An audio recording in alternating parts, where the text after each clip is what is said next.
안녕하세요, 여러분. 반갑습니다. 오늘은 제 22조 바이올레이션에 대해서 알아보는 시간을 갖도록 하겠습니다. 자, 바이올레이션이라고 하는 것은 파울과 더불어서 규칙을 위반하는 것을 얘기하는 거죠. 뭐 여기에는 더블 드리블, 그다음에 뭐 트래블링, 그다음에 또 시간 관련해서 뭐 3초, 5초, 8초, 뭐 24초 이런 시간 관련해서 이제 바이올레이션 뭐 여러 가지들을 총망라하는 시간을 갖도록 하겠습니다. 자, 바이올레이션은 규칙을 위반하는 행위의 일종이라 아까도 말씀드렸지만 파울과 함께 이 바이올레이션 이 두 가지가 있죠. 규칙에 별도의 규정이 없는 한 볼은 바이올레이션이 발생한 곳으로부터 가장 가까운 경계선 밖에서 반대팀에 주어서 드로잉시킨다. 자, 별도의 규정이라고 하는 것은 별도의 규정은 또 이제 바이올레이션이 나왔다고 하더라도 별도의 규정이 있는 게 있죠. 뭐 여기에서 예를 들어서 뭐 다른 거 같은 경우는 다 가장 가까운 경계선 밖에서 베이스 라인이나 아니면 뭐 사이드 라인에서 하면 되는데 프리드로 이제 슈터의 경우 또 이제 프리드로 레인 라인에 이제 배려했던 선수의 경우에 이제 뭐 바이올레이션이 일어나게 되면은 예를 들어서 슈터가 슛을 했는데 링에 맞지 않았어요. 또는 슈터가 뭐 라인을 넘어가서 라인을 밟고서 슛을 쐈다. 그러면 이제 그 슈터의 바이올레이션이잖아요. 그렇게 됐을 때 소유권이 넘어가는데 이 부분은 베이스 라인이나 이런 데가 아니고 프리드로 라인 연장선상의 사이드 라인 밖에서 상대팀한테 주어서 이제 인바운드 시키는 겁니다. 이게 이제 별도의 규정이 있는 거죠. 그것만 좀 다르다는 거. 그리고 백보드 바로 뒤는 어떻습니까? 제가 지난번에도 말씀드렸지만은 인바운드를 백보드 바로 뒤에서 하게 되면은 인바운드 선수가 예를 들어서 백보드 바로 뒤에다가 볼을 패스를 해서 그 자체가 이제 바리에이션이잖아요. 그러다 보니까 그걸 미연에 방지하기 위해서 백보드 바로 밑에서는 하지 않는다. 이렇게 이제 생각하시면 될 것 같습니다. 그건 이제 기본 중에 기본이니까요. 자, 그 다음에 23조 선수가 아웃되는 것과 볼이 아웃되는 것. 이제 구분이 좀 있죠. 선수가 아웃된다는 것은 선수의 신체 어느 부분이 경계선상 또는 경계선 밖에 플로어나 물체에 닿고 있을 때를 말한다. 그럼 뭐 라인을 밟고 있거나 아니면 경계선상 밖에 라인 바깥에 나가 있을 때 이제 뭐 볼이 맞는다든가 아니면 내가 볼을 갖고 있다가 그 라인을 터치한다든가 이렇게 이제 생각하면 되시고 여기서 이제 중요한 게 뭐냐면요. 자, 우리가 지금 이게 라인이에요. 라인 이제 하얀 실선으로 되어 있죠. 하얀 실선으로 되어 있는데 이게 이제 5cm가 되지 않습니까?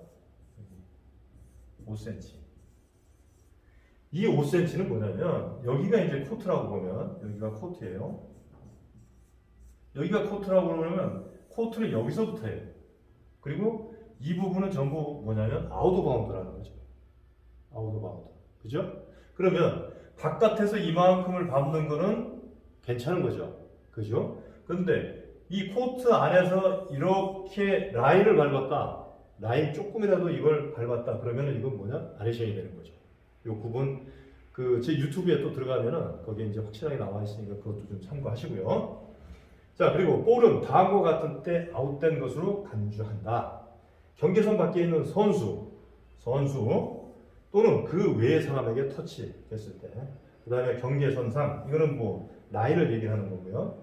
위에 천장 또는 경계선 밖에 있는 물체나 바닥. 이거는 뭐 물체라고 하면은 보통 보면은 뭐 이제 그 골대를 얘기하는 거겠죠. 그 다음에 이제 백보드를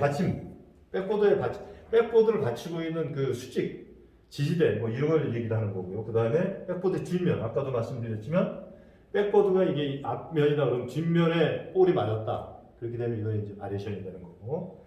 그 다음에 경기장에 위에 있는 물체가 있죠. 뭐 이제 보통 뭐 프로농구나 이런 그 경기장에는 그 자체가 이제 없지만은 우리가 생활체육을 하거나 아니면 다른 또 여타 그 엘리트 체육 그 시설에 가보면 체육관에 이제 보면은 그 천장에서 골대가 이렇게 접혀서 내려오거나 아니면 펴서 내려올 때 그 와이어가 있거든요. 그 와이어로 이제 그 골대를 갖다가 지지해주고 올리고 내리고 이제 이런 부분이 있는데 그 와이어에 닿고 리바운드가 됐을 때도 마찬가지고 와이어에 닿고 다시 굴절이 된다든가 그 볼이 와이어에 닿고 들어가는 경우도 있고 그래서 그거는 경기장의 어떠한 물체 이 위에 있는 물체에 닿기 때문에 그런 원칙적으로 보면 뭡니까? 바이레이션이에요.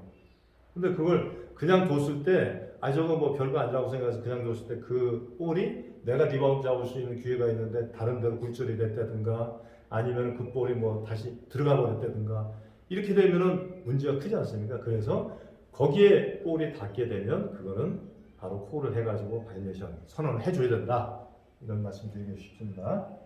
자, 그 다음에 규칙의 적용에 대해서 비록 볼이 선수가 아닌 다른 것에 터치되어 아웃되었다 해도 선수가 아니고 다른 것에 터치되어 아웃되었다 하더라도 볼이 아웃되기 전에 마지막으로 터치한 선수가 볼을 아웃시킨 것으로 간주한다. 자, 선수가 아닌 다른 것에 터치됐어요. 선수가 아닌 다른 것에 여러 가지가 있을 수 있겠죠. 골대도 될 수 있고 그 다음에 뭐 오피셜 테이블에 그 테이블이 될 수도 있고 그 다음에 또 중요한 거는 벤치 선수 아니면 상대팀 감독한테 맞았다고 생각을 해보자고. 그럼 누가 터치된 거예요? 감독이 터치한 건가요? 아니면은 벤치에 앉아 있는 선수가 터치한 건가요? 그건 아니죠. 터치하고 시킨 거는 내가 인바운드를 했어요. 인바운드 아니면 내가 코트에 있다가 내가 볼을 놓쳐가지고 뭐 바깥으로 나갔다든가 이런 부분들.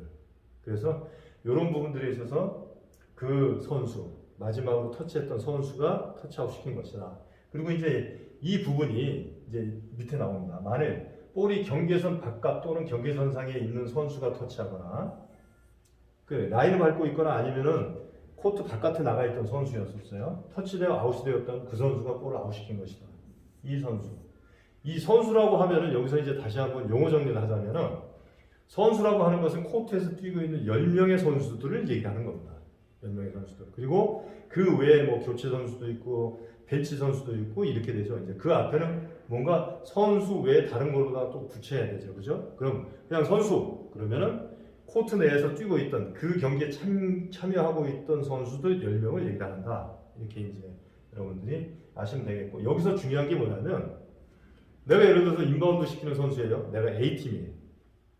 인바운드 시켰는데 이 볼이 코트 바닥에 정상적으로 터치가 되고 나서 B팀 선수가 이 코트 밖에 있었어요. 코트 밖에 있었는데 그 B팀 선수한테 맞고 나갔어요. 그럼 누가 터치가 된 거죠? 누가 터치아웃 시킨 겁니까, 지금? 누가? 그렇죠?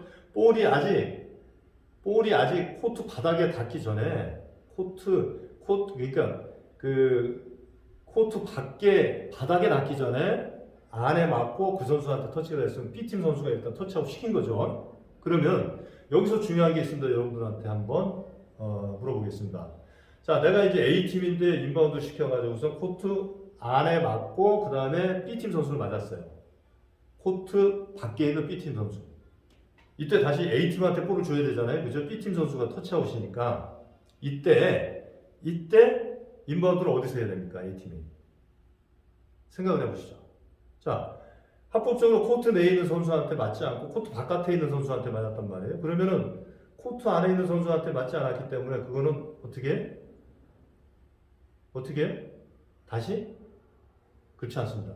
선수한테 맞았잖아요. 선수한테 맞았기 때문에 그게는 그 선수가 거기를 터치한 거기 때문에 그 자리에서 해야 된다. 이게 이제 여러 가지 설왕설래가 많았었어요. 이게 이제 그 선수가 예를 들어서 라인을 밟고 서 있었다. 라인을 밟고 서 있었으면은 거기서 하는데 완전히 바깥에 나가 있었다 그러면은 또 이제 뭐 원위치로 돌아오고 그랬었는데 그거를 정리를 하기 위해서 선수가 마지막으로 터치했고 선수가 거기 위치에 있었기 때문에 예를 들어서 B팀 벤치 앞에 B팀 벤치 멤버한테 예를 들어서 선수한테 맞았다. 그거는 이제 다른 문제죠. 이건 선수에 대한 겁니다. 그래서 그 선수한테 맞았다면은 거기서 하는 걸로 그렇게 해서 피부하고 그때 우리가 물어보고 뭐 해가지고서 아마 이게 결정이 됐던 그런 부분입니다. 자, 그리고 중요한 게 또 있다. 핸드볼 부분인데요. 자, 내가 이제 A5예요. A5인데 볼을 갖다가 내가 들고 있는데 B5가 코트 내에서 합법적으로 이 볼을 같이 맞잡고 있었다. 그런데 내가 A팀이잖아요. A5인데 내가 어떻게 빼서 내려고 하다 보니까 이제 뭐 코트 바닥으로 나갔어요. 바깥으로. 이렇게 되면 이제 내가 터치아웃인가요? 그건 아닙니다. 지금 여기서 얘기하는 거는 코트 안쪽에서 같이 붙잡고 있다가 볼을 맞잡고 있다가 한 사람이라도 나가게 되면 그거는 헬드볼에 의해서 점프볼로 가야 된다는 거죠. 네. 그리고 또 다른 경우는 A5나 B5나 누구든지 간에 볼을 잡고 있었어요. 내가 A5인데 볼을 잡고 있었는데 B5가 라인을 밟거나 아니면은 라인 바깥에를 터치한 상태에서 이 볼을 터치를 했거나 아니면은 같이 볼을 잡게 되면 A5에, 아니죠, B5에 그건 터치아웃이 되는 겁니다. 그래서 달라요. 이게. 그걸 얘기를 하는 겁니다. 자, 24조 이제 드리블링에 대해서 말씀드릴게요. 자, 드리블이란 선수가 라이브된 볼을 플로어에 던지거나 탭하거나 굴리거나 바운드하는 컨트롤 행위를 말한다. 이제 컨트롤하는 행위, 이제 밑에도 이제 거의 그 같은 말인데요. 컨트롤 상태에서 던지거나 탭하거나 굴리거나 바운드하는 걸, 이걸 드리블이라고 이제 얘기하는 거죠. 그 여기 나오지만 드리블은 코트에서 볼을 컨트롤하는 선수가 볼을 플로어에 던지거나 이랬을 때 다른 선수한테 내가 던져놓고 터치되기 전에 다시 볼을 터치하는 순간에 이제 드리블이 시작이 되는 거죠. 무슨 말인지 알았죠? 예. 그 다음에 드리블은 볼이 동시에 선수의 양손에 터치될 때, 양손에 터치가 됐어요. 볼을 드리블하다가 양손에. 그 다음에 한 손이나 두 손에 머물 때, 이때 이제 드리블이 끝나는 거죠. 네. 이거는 워낙에 일반적인 거니까. 아, 또 한 가지가 드리블 하다가, 예를 들어서 드리블 하다가 여기 이제 그 몸하고 내 손 사이에 꼈어요. 근데 잠시 머물렀어. 볼이. 그 다음에 다시 드리블 치게 되면 이것도 역시 마찬가지로 더블 드리블이 되는 거죠. 잡았다가 다시 치는 것이 되니까. 상황이. 드리블 중에 볼을 공중으로 던지고 볼이 그 선수의 손에 다시 닿기 전에 코트 바닥이나 다른 선수에게 닿으면 허용이 됩니다. 허용이.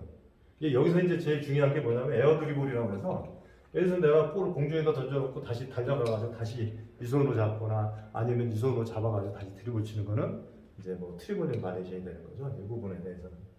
그게 이제 던져놨는데 코트 바닥에 닿았어요. 그거는 다시 드리블 계속 칠 수 있는 거죠. 그렇잖아요. 이게 드리블이니까. 그 자체가.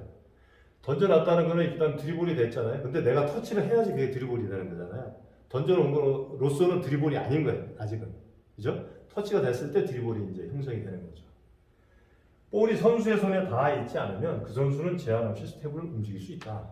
보통 보면은 이렇게 뭐라 그럴까요? 페이크 할 때 이제 볼이 여기서 머무르지 않고 있을 때는 이제 스텝을 막 움직일 수 있다는 그런 부분이 되겠고요. 선수가 경기 코트에서 우연히 라이브 볼의 컨트롤을 잃었다가 다시 얻는 경우 볼을 환불한 것이다. 해서 드리블 하고 있다가도 어떻게 빠졌어요, 볼을. 그 다음에 이제 계속해서 한 손으로 드리블하는 건 드리블 그 도중에 있는 거기 때문에 연속으로 지금 드리블 하고 있는 중이잖아요. 그렇기 때문에 아무것도 아니라는 거죠. 예, 환불했을 때. 다음은 드리블로 보지 않는다. 이게 이제 제일 중요하죠. 드리블로 보지 않는다는 거는 뭘 보는 거냐?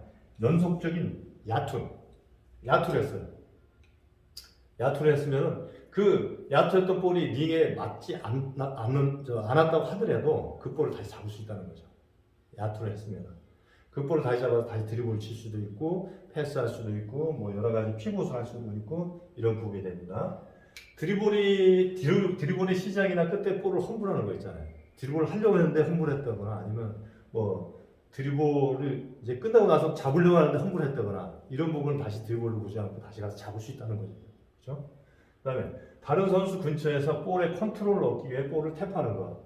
예. 경합을 벌이고 있을 때 탭을 했다든가 이런 거는 드리블을 보지 않는다는 거고, 컨트롤하는 볼을 탭하는 거는 뭐냐면 스틸이죠. 보통 보면 이거 이제 스틸이라고 하는데, 컨트롤하고 있을 때 쳐가지고 우선 탭을 했어요. 이거는 아직 드리블이 아닌 거죠. 그냥 스틸인 거죠.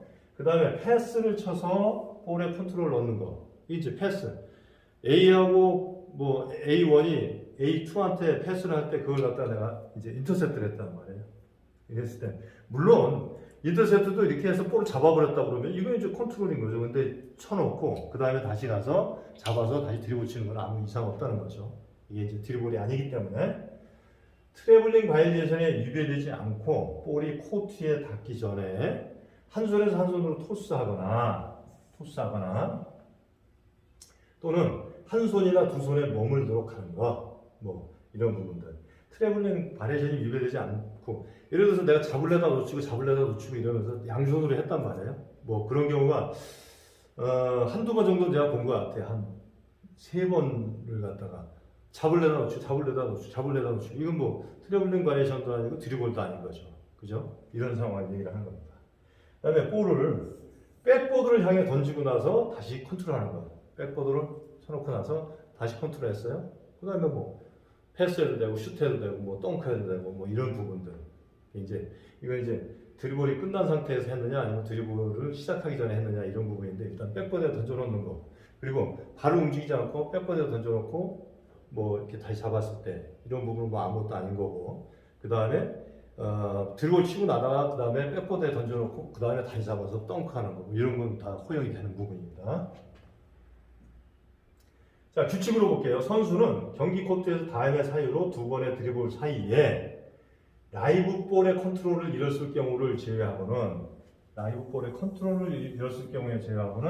첫 번째 드리블을 멈추고 두 번째 드리블을 하여서는 안 된다.